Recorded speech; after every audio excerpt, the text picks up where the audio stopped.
ভাই স্কুলে যাচ্ছি চিস কোন ক্লাসে পড়িস? 7 ও তোর স্কুলের নাম কি? জামতারা উচ্চ বিদ্যালয়। আচ্ছা মন দিয়ে পড়াশোনা করবি, হ্যাঁ? মানুষের মতো মানুষ হতে হবে, ঠিক আছে? মন দিয়ে পড়াশোনা কর, ডেইলি স্কুল।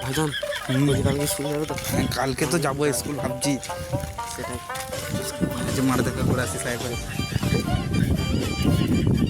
ও সাহেব ভাই, তুমি আমাকে একটা কথা বলো। হ্যাঁ বল। তোমার ঘরের পেছনে দুটো টাওয়ার, আচ্ছা, তো তোমার কথাগুলো একটু কাটা কাটা কেন আছে?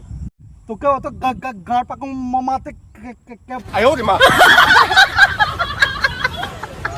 এই জন্যই কথাগুলো কাটা কাটা আছে।